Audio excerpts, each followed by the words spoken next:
But what do you think, or how do you think Cornwall will look in 10 years' time? I think it'll look slightly more crowded. I think it'll look, in people terms, much more diverse for a number of reasons. I think that because I believe that physical environments are the primary influences on the character and nature of cultures, I think the culture that will evolve, given that we're living in a modern world, you know, the modern expression of Cornish culture, the values, the behaviours, the community life, all those things I think will develop and evolve, and I think there's a much stronger sense that they're things worth clinging on to and living within. I think climate change will have changed the way in which we do business and the way we work, the things that we consume, what we do with our time, what we eat and where we get it from. I think climate change is going to be a profound influence, increasingly so, and this will be particularly the case over the next decade as the Paris Accords begin to bite. I think technology means that life is going to be confusing in terms of relationships between people, and I think that we need to be thinking about how we rebalance our emotional life to cope with our physical life, our material life, and I think that's going to be quite difficult. I think that because of the referendum, as I was saying earlier, we seem to have got back to Roundheads and Cavaliers. I think that there's a need, going to be a great need, to struggle to find a kind of a liberal middle ground which everybody is able to live with. At the moment, people have retreated into sort of the despair of liberalism against the triumphalism of populist conservatism, and it's like Whigs and Tories, you know. And I think that's a really difficult place to be if you want to make progress in an increasingly cosmopolitan world, and also a world in which simple things are actually becoming increasingly important. And it's very difficult if you're entrenched to actually be appreciating simple things that actually have complex outcomes. So if you live a simple life, you're likely to affect the planet in a more complicated way, if you see what I mean. Those dilemmas, I think, are going to be more widely understood and they're going to affect our lives more. So also, I think that Cornwall will see, because technology is going to become increasingly important, particularly in managing climate change, and technology relies on two properties, insulation and conduction. And those two properties rely on materials to make them happen. The one is tin and the other is china clay.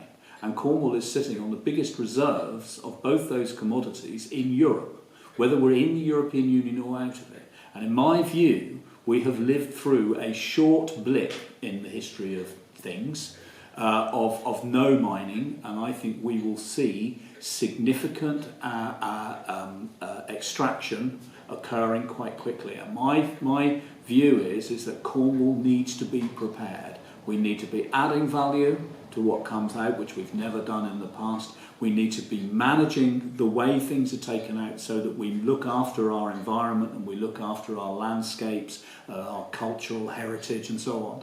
And I think that we need to be making sure that we've got our people skilled up and ready, and our communities ready for what actually is going to be a very contentious time. I equally think that because of the combination of climate change and Brexit, that we will see much less reliance on imported food and commodities, and therefore we will become more reliant on the produce that we generate ourselves. So what we do with our land is going to become increasingly important. And unfortunately, the one crop that we seem to be sowing in industrial quantities is housing that doesn't quite house anybody. It's too expensive, or it's in the wrong place, and and so on. And I think that we're going to have to completely reconsider our relationship with the land and be much, much more stern in the permission that we give ourselves to use land to do things which enable us to please ourselves but don't necessarily sustain us or indeed the natural world. And governance in Cornwall in 10 years' time, where do you think that might be? I think that when we moved through the process of moving from seven local authorities, that very debilitating kind of plurality of influence that was so divided and fragmented that we had no influence at all, and we moved to what they used to call a single unitary authority, we embarked on a path, an evolutionary path.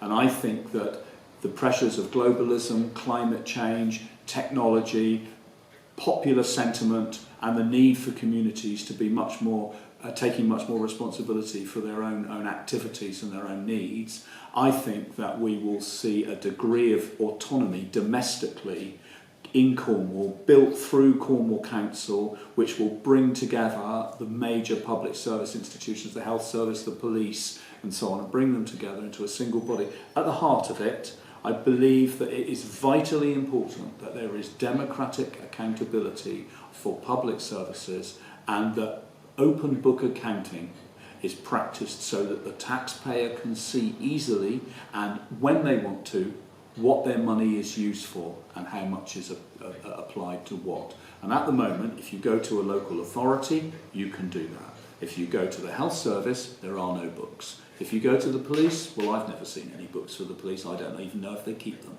You know, who knows? And so on. Now, I think that people are becoming much more demanding. We live in a society which, for uniquely in our evolutionary development, is educated. And educated societies will be demanding. Now, Cornwall's geography says that Cornwall needs to be its own place, and that will be reflected in governance. If Cornwall is going to prosper, and Cornwall is going to fulfil its potential and meet its responsibilities to the resources that it harbours, and that's food, energy, minerals, people, then we're going to need a degree of domestic autonomy, which is far, far greater than that which we have now. So I think the days of a Cornish Assembly are very close to us, but it's not something that will be achieved through some revolutionary piece of legislation or some massive change. I think it will evolve, and we won't even notice it until one day somebody says, let's change the name, shall we?